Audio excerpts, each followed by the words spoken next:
start off with the obvious. Can I get you to introduce yourself and your role on Watch Dogs? Yes, so my name is Dominic Gay and I'm the producer on Watch Dogs. So what are you showing here at E3? So today we're showing our brand new IP at E3, so it's super exciting. It's an open world action adventure game set in our times called Watch Dogs.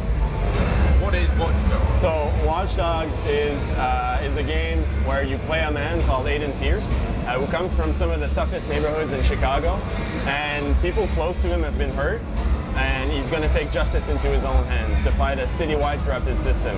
Now, he's a tough guy, so he can use his fist, he can use his gun, but he's also a very smart guy, so he knows that he needs a better weapon. And for him, that weapon is the city itself. He's going to be able to tap into any of the computers in the city, any of the infrastructure of the city, and take control of it. And he's going to be able also to tap into the darkest secrets of all the people living in Chicago in our game, and use those information to achieve his objectives.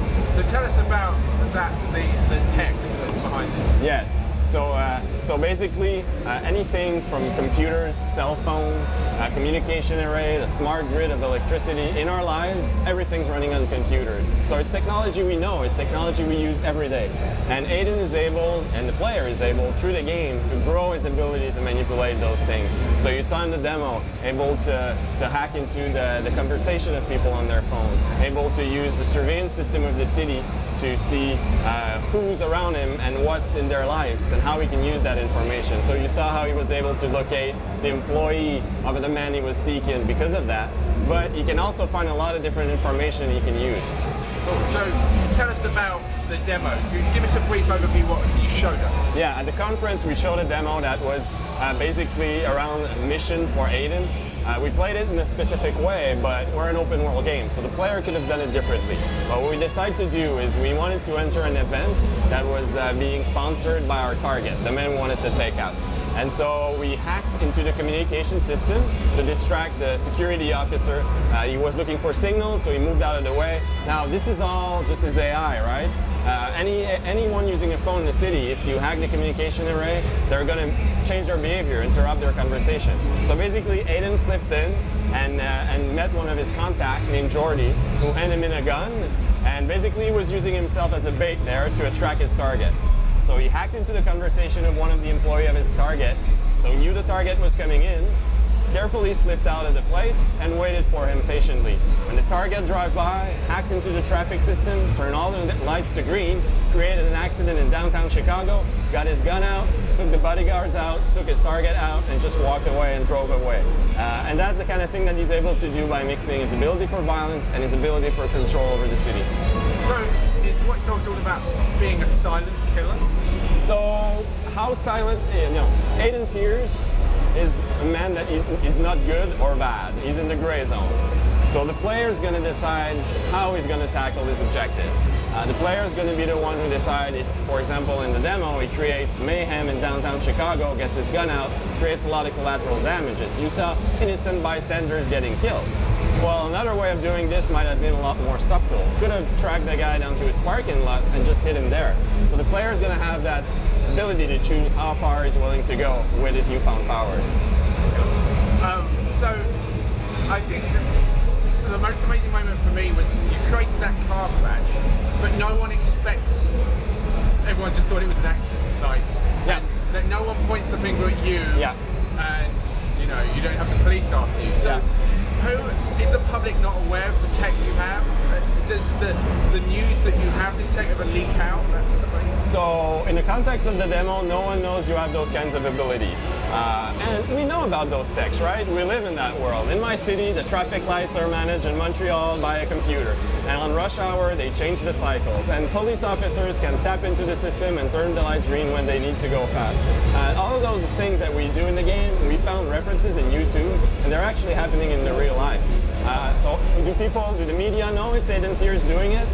They might discover that at some point, and maybe the player will get a reflection of how the city perceives his action. That's something that you'll have to wait a little bit to get more info on. So, at the end of the demo on stage, a second guy popped up playing the game for about half a minute, and then you kind of no one kind of knew what that meant. Can you tell us anything about that? Yeah, so online is in the DNA of Watch Dogs. It's super important to us. I mean, our motto is everything is connected and connection is power. So we couldn't announce our game and not at least tease on online. But it was a tease, I'll be honest. So basically, Jonathan, our creative director, was playing Aiden Pierce at the conference, and I was playing another character who hacked into him, who had his own objectives, and we crossed paths. Basically, two players crossing paths with their own objectives. So hopefully that gives you an idea of where we're going with this. We definitely want to blend in multiplayer, online, and single players in ways that haven't been done before. What inspired you to do that? What games? There are elements of Syndicate in this game, and there are elements of open world and Hitman games, Assassin's Creed. Talk about your inspiration, like why you done it. So obviously a lot of games inspired us. You could go as far as saying that, you know, all the core team are avid gamers, so we're inspired by all the games we played. We're very inspired by Assassin's Creed. It's been our last big new IP at the studio, and a lot of the people on the team also worked on it. And we see a lot of things that that game did in terms of open world that's just fantastic, and that inspired us for sure. We're also inspired by, like I said before, a lot of the things that we're seeing on the news. Like for example, in Chicago, there's over 10,000 cameras, security cameras, pointed at the population. Some of them can track you from a camera to a camera, and they can read what's written on a piece of paper. No one worries about that. It's fine, right? But those are great inspiration when you have a game like ours with our teams. So would you say that you're an incredibly cynical group? No, we're not a cynical group. We don't judge technology, right? And we don't say it's good or it's bad. It's what you make of it, right? And in our game, the player is going to decide how far he's willing to go with his new powers. So the powers. Yeah. Do you give the player all of them to play with? No, not at the beginning. So the player is going to grow his ability. Basically, Aiden Pierce is obsessed with surveillance, monitoring, and protection because of what happened in his past. And he's going to basically start exploding that obsession, becoming more and more powerful at surveillance and control. And the player is going to be the one building that ability throughout the game, and he's going to choose the way he wants to grow that ability and the types of controls that he needs most over the city. Is there anyone else with the same powers as our main character? Sorry? Is there anyone else who has the same powers? I mean, it's a good question to ask. Is Aiden Pierce the only man in the world of Watch Dogs that can do those things? And that will be answered in the game. So you brought it out on stage and you announced that you were working on new tech. This is something new. What did you mean by that? Well, I mean, we're building a new IP. For us, there's 3 ingredients that are required to achieve that. That's what we did with Splinter Cell Montreal. That's what we did with Assassin's Creed. The first thing is you need a talented team.